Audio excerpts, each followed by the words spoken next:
uchburchakni demak tomonlari o'rtasidagi demak munosabat mavjud. Tomon uzunliklari o'rtasidagi, ya'ni uchburchak tengsizligi.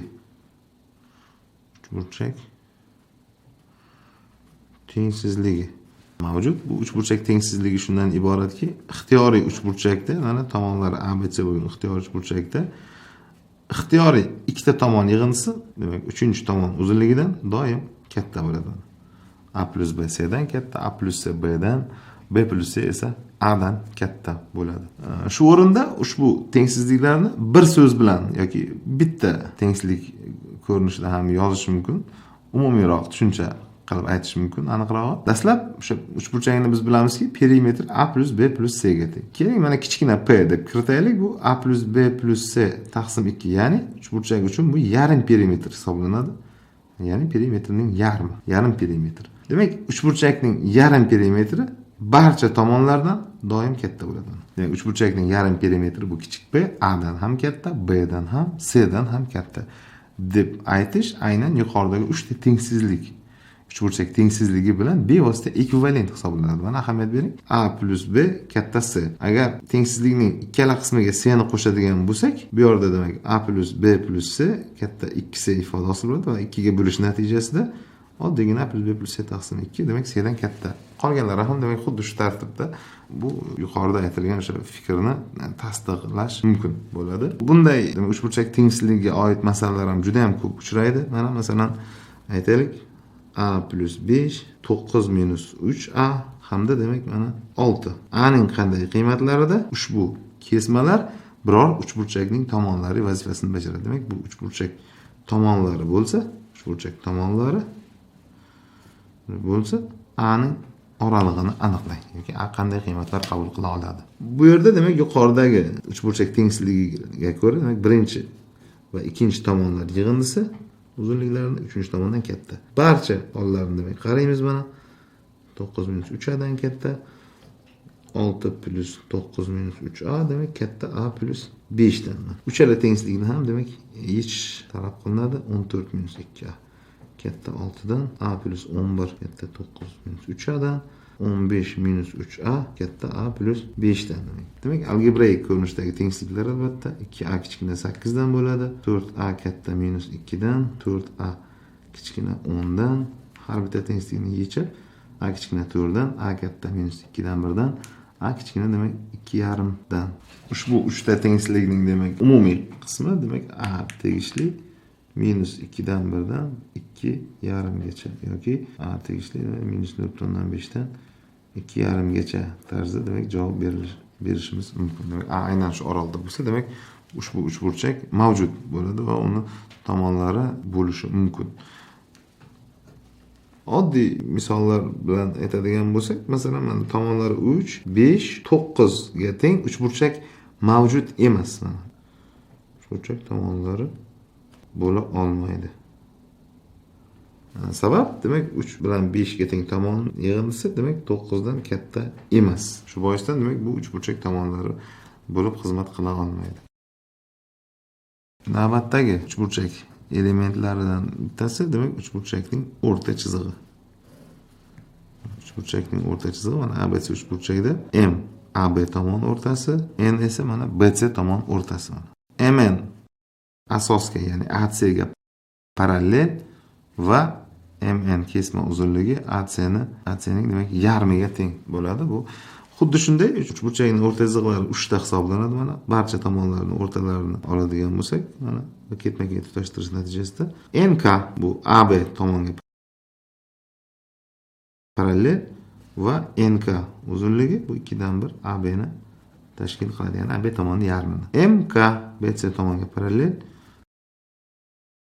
va MK uzunlik bu BC tomonining yarmiga teng hisoblanadi. Bulardan demak mana xulosa qilish mumkin. MNK uchburchakning perimetri o'z-o'zidan mana tomonlarning uzunliklarini yig'indisini oladigan bo'lsak, mana KM bu demak MN demak MN AC ni yarmiga teng, NK AB ni yarmiga teng hamda KM BC ni yarmiga teng. Bu esa ABC uchburchak perimetrining yarmiga teng ekanligidan dalolat beradi. Agarda ushbu MNK uchburchakning ham tomonlari o'rtalarini olib ketma-ket tarzda tutashtiradigan bo'lsak, mana masalan x, y, z nuqtalarini belgilaylik. MNK uchburchakning ham demak mana tomonlari o'rtalarini oldik. Buni natijasida demak x, y 2 dan 1 NK esa AB ni yarmi bo'lgani sababli x, y 1/4 AB ga teng bo'ladi. Y, z kesma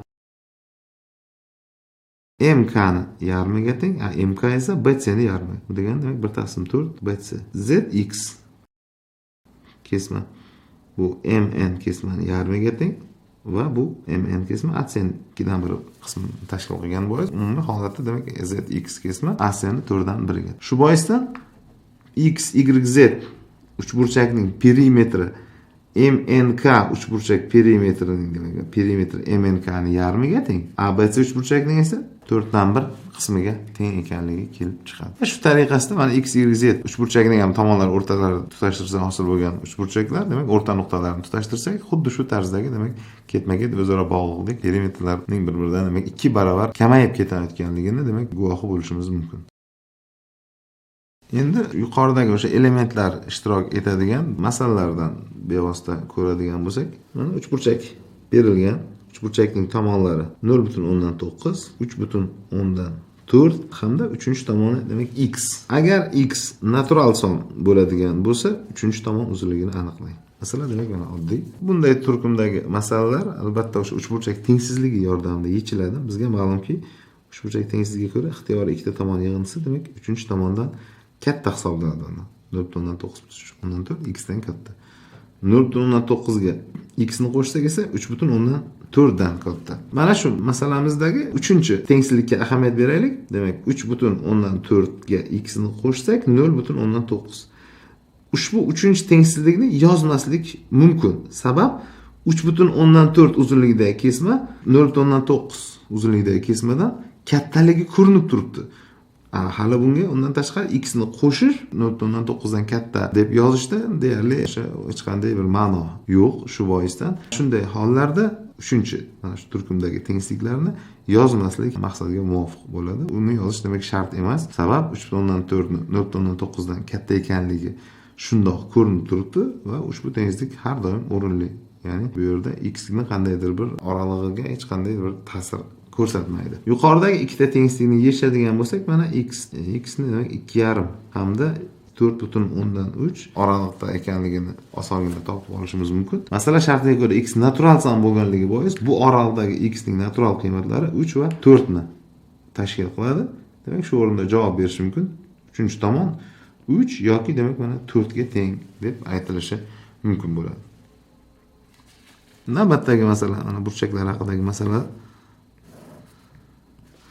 ABC uchburchakning A va C uchlaridan chiqqan bisektrisalar demak O nuqtada kesishadi. Mana bisektrisalar O nuqtada kesishadi. Agar AOC burchak 102 gradus bo'ladigan bo'lsa, uchburchakdagi A uchburchakning demak ABC burchagini aniqlash vazifasi topshirilgan. Bu yerda o'z-o'zidan imkon qadar geometrik masalalarda chizmada ko'proq ma'lumotlarni aks ettirish talab qilinadi. Masalan, mana A dan chiqqan bisektrisa burchakning tengiga bo'lgani bois alfa deb, C dan chiqqan bisektrisani masalan gamma burchaklarga bo'lgan deb belgilaydigan bo'lsak, o'z-o'zidan mana AOC burchakni 102 gradusligi ma'lum bizga. Demak, uch burchakning ichki burchaklari yig'indisi 180 gradusligidan mana AOC uch burchakda alfa plus 102 va plus gamma burchaklar yig'indisi 180 gradusga, alfa plus gamma burchak 78 gradusga tengligi kelib chiqadi. Bundan demak A va C burchaklarining yig'indisini aniqlash mumkin. Sabab ular 2 alfa va 2 gammaga tengligidan 2 ni qiyosdan chiqarsak, demak alfa plus gammani o'rniga 78 ni